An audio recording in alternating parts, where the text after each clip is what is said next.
Salut tout le monde, bienvenue sur la feuille de route financière et soyons honnêtes, un bon score de crédit, c'est comme avoir un ticket d'or dans le monde de la finance. Ça vous ouvre les portes à de meilleurs taux d'intérêt sur les prêts, vous aide à être admissible pour des appartements et peut même avoir un impact sur vos perspectives d'emploi.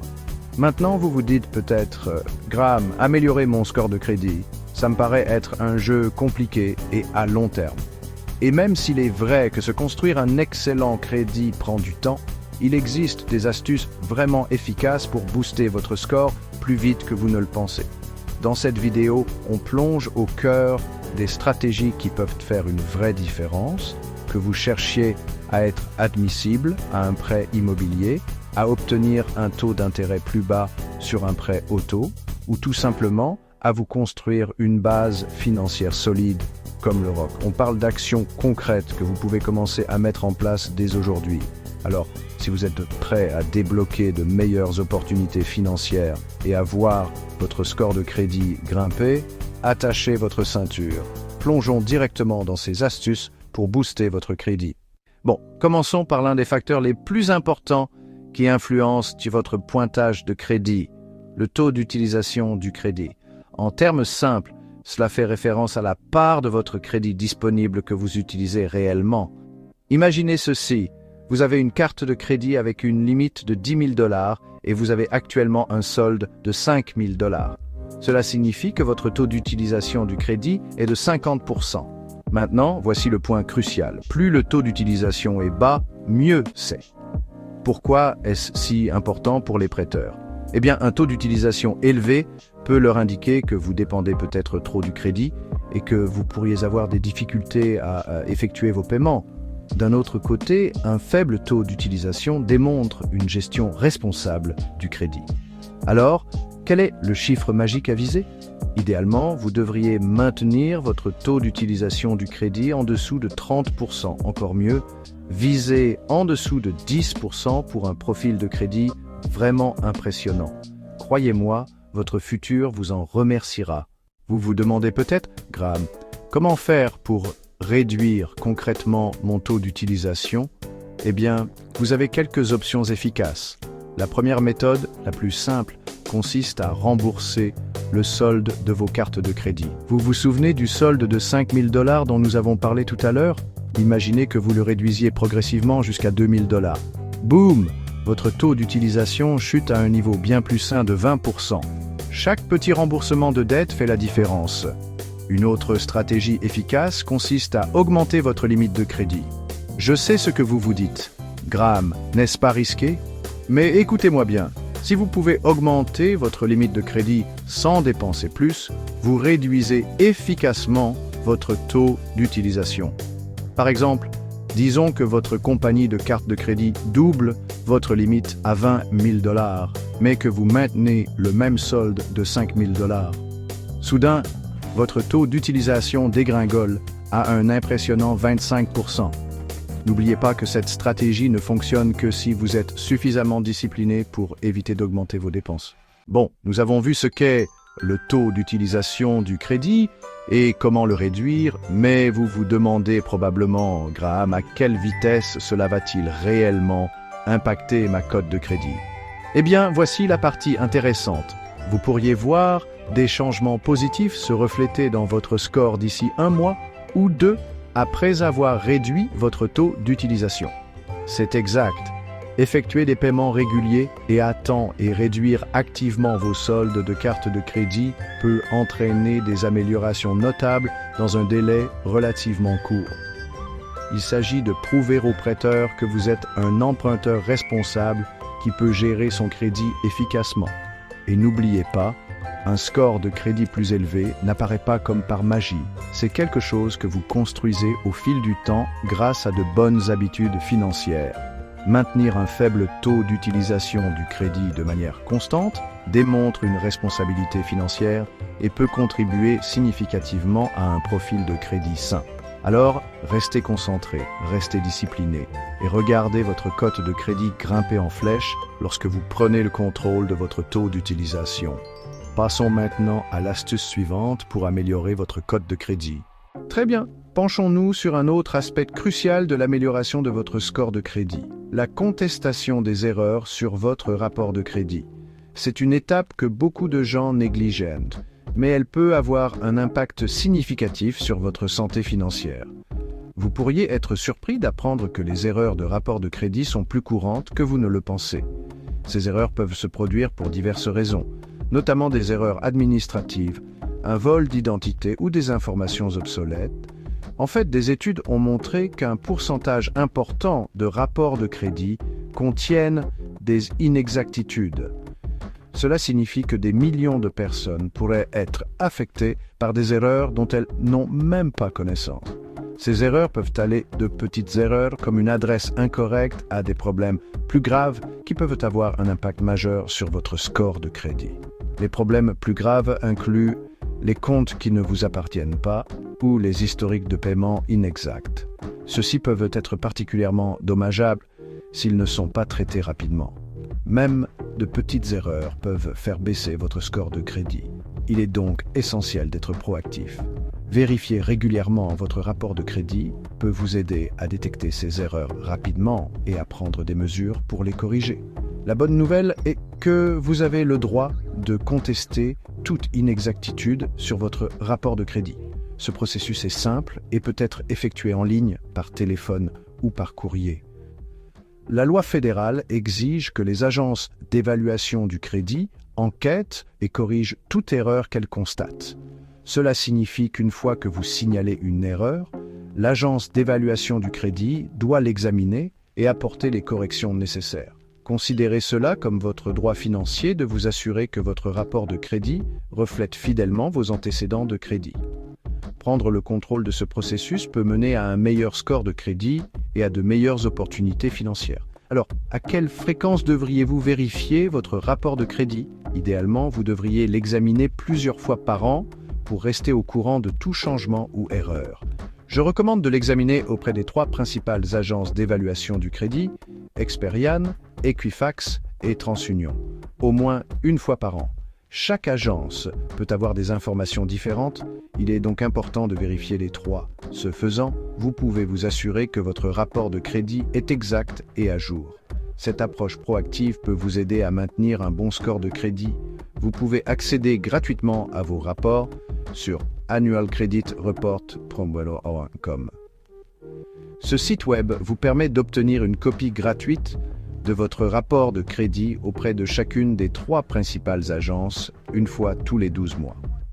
Prenez l'habitude de vérifier régulièrement vos rapports et d'agir si vous constatez des erreurs. Maintenant, parlons de la façon d'identifier et de contester les erreurs sur votre rapport de crédit.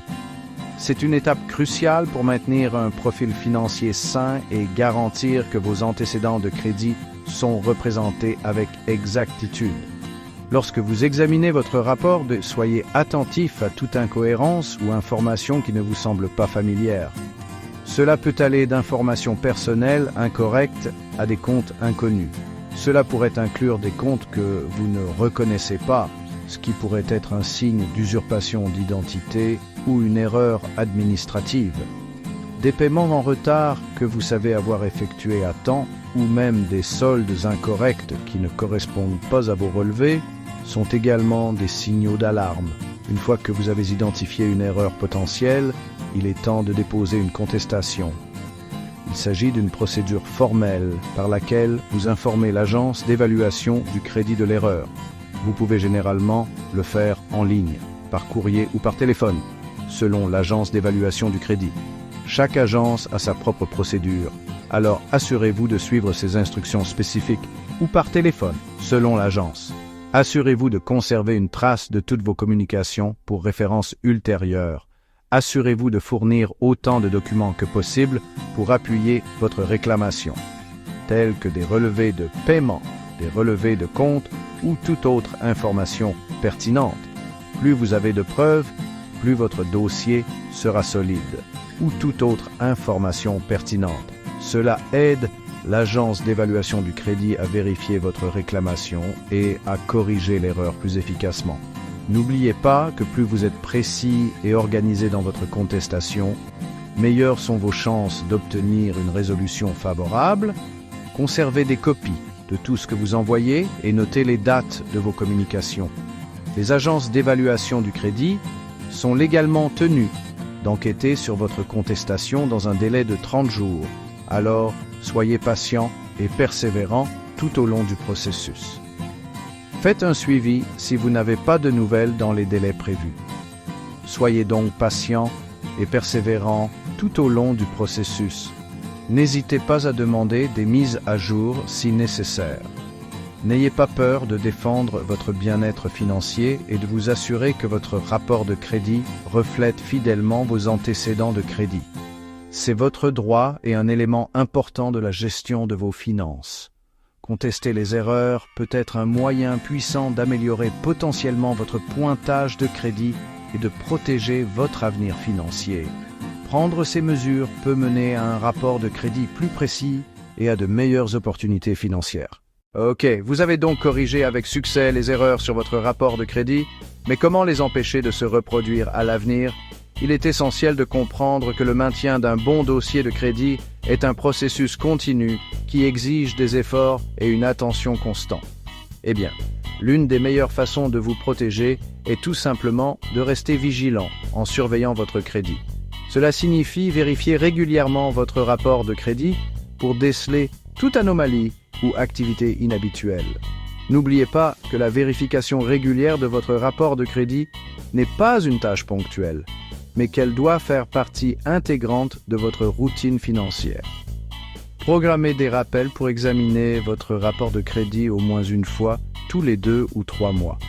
En gardant le contrôle de votre crédit, vous pouvez déceler rapidement les erreurs et prendre des mesures pour les corriger avant qu'elles n'aient une incidence significative sur votre pointage. La détection précoce est essentielle au maintien d'un bon profil de crédit. Une autre étape importante consiste à gérer son crédit de manière responsable. Il s'agit d'être attentif à vos habitudes de dépenses et de vous assurer que vous vivez selon vos moyens. Cela signifie payer vos factures à temps chaque fois. Les retards de paiement peuvent avoir un impact négatif important sur votre pointage de crédit. Il est également essentiel de maintenir un faible solde sur vos cartes de crédit. Des soldes élevés peuvent indiquer un stress financier et faire baisser votre pointage de crédit. Et bien sûr, il est important d'éviter les demandes de crédit inutiles. Chaque demande peut entraîner une enquête de crédit, ce qui peut temporairement abaisser votre pointage de crédit.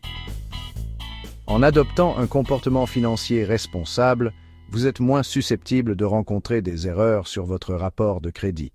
De bonnes habitudes mènent à un avenir financier plus stable. N'oubliez pas que votre pointage de crédit est un atout précieux qui reflète votre santé financière.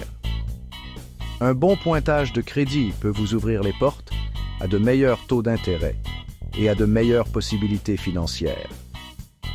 En prenant le temps de corriger les erreurs et de vous protéger contre de futures inexactitudes, vous prenez le contrôle de votre crédit et vous vous préparez à un avenir financier meilleur. C'est un investissement dans votre bien-être financier à long terme. Pourtant, parlons d'une stratégie qui peut donner un bon coup de pouce à votre score de crédit, surtout si vous êtes nouveau dans le monde du crédit ou que vous êtes en train de reconstruire votre historique, devenir utilisateur autorisé. En gros, vous profitez de l'historique de crédit positif de quelqu'un d'autre. Imaginez que vous montez gratuitement dans une voiture de luxe. Vous profitez des avantages d'un trajet confortable, même si vous n'êtes pas au volant. Lorsque vous devenez utilisateur autorisé sur la carte de crédit d'une personne responsable, son historique de crédit positif est pris en compte dans le calcul de votre score de crédit. Maintenant, il ne faut pas choisir n'importe qui. Vous voulez être utilisateur autorisé sur une carte ayant un long historique de paiement effectué à temps, un faible taux d'utilisation du crédit et idéalement une limite de crédit élevée. C'est là que la confiance et une communication ouverte avec les membres de votre famille ou vos amis proches entrent en jeu. N'oubliez pas qu'être un utilisateur autorisé est une voie à double sens. Vous liez essentiellement votre profil de crédit au leur. S'ils effectuent des paiements en retard ou s'ils utilisent la totalité de leur crédit disponible, cela aura également un impact négatif sur votre score. Choisissez judicieusement. Le type de carte auquel vous êtes ajouté est également important. Idéalement, vous voulez être utilisateur autorisé sur une carte de crédit qui déclare aux 3 principales agences d'évaluation du crédit, Experian, Equifax et TransUnion. Cela garantit que votre activité de crédit positive est reflétée partout. Il convient également de noter que certains émetteurs de cartes de crédit imposent des restrictions concernant l'ajout d'utilisateurs autorisés. Ils peuvent avoir des limites d'âge ou exiger un certain lien de parenté avec le titulaire principal de la carte. Faites vos recherches et assurez-vous de remplir les conditions requises avant de continuer. Lorsque vous abordez quelqu'un au sujet de la possibilité de devenir un utilisateur autorisé, soyez franc quant à vos intentions et à votre engagement envers une utilisation responsable du crédit. Expliquez que vous essayez de vous constituer un historique de crédit solide et que leur aide serait précieuse. La transparence est essentielle. Assurez-vous qu'ils comprennent que vous n'utiliserez pas réellement la carte et que vous ne faites cela que pour améliorer votre pointage de crédit. Devenir utilisateur autorisé ne va pas faire exploser votre score de crédit du jour au lendemain comme par magie. C'est un processus graduel et l'impact peut varier en fonction de vos antécédents de crédit existants et de la solvabilité du titulaire de la carte. Cependant, avec le temps, vous commencerez à en voir les effets positifs, un meilleur score de crédit, des antécédents de crédit plus longs et potentiellement l'accès à de meilleures conditions de prêt et à des taux d'intérêt plus avantageux à l'avenir. Mais n'oubliez pas, être un utilisateur autorisé n'est pas un laissez-passer pour des dépenses inconsidérées. C'est un tremplin pour construire votre propre solvabilité. Profitez de cette opportunité pour apprendre à utiliser une carte de crédit de manière responsable et à développer de bonnes habitudes financières. Cela signifie payer vos propres factures à temps, maintenir un faible taux d'utilisation du crédit si vous avez vos propres cartes et éviter les dettes inutiles. Construire un bon score de crédit, c'est un marathon, pas un sprint, et un comportement financier responsable est la clé du succès à long terme. Passons maintenant à d'autres stratégies essentielles pour améliorer votre pointage de crédit. Et croyez-moi, vous n'aurez besoin d'aucune astuce ou faille particulière pour cela. Tout d'abord, payez vos factures à temps, et ce, de manière constante. Cela peut sembler évident, mais vous seriez surpris du nombre de personnes qui sous-estiment le pouvoir de cette simple habitude. Votre historique de paiement constitue une part importante de votre pointage de crédit, environ 35%, donc même un seul retard de paiement peut le faire baisser. Mettez en place des paiements automatiques ou des rappels sur votre calendrier pour vous assurer de ne jamais manquer une échéance. Et si vous prévoyez un éventuel retard de paiement, contactez immédiatement votre créancier. Il pourrait être disposé à collaborer avec vous et éventuellement à renoncer aux frais de retard. N'oubliez pas que le fait d'avoir un solide historique de paiement à temps montre aux prêteurs que vous êtes responsable et digne de confiance avec l'argent emprunté, des qualités qu'ils recherchent chez un emprunteur.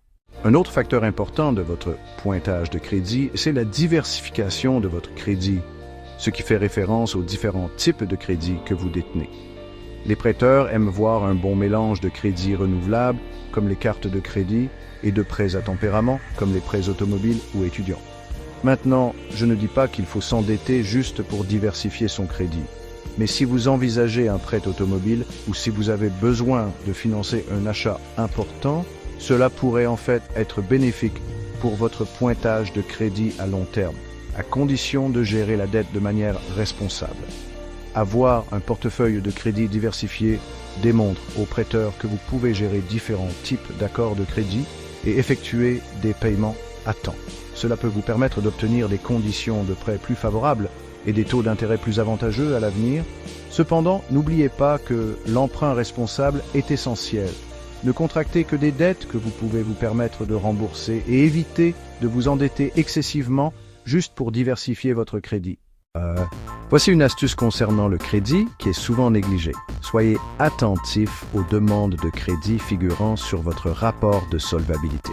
Chaque fois que vous faites une demande de carte de crédit, de prêt ou même de location d'appartement, le prêteur consulte généralement votre rapport de solvabilité, ce qui entraîne une demande de crédit.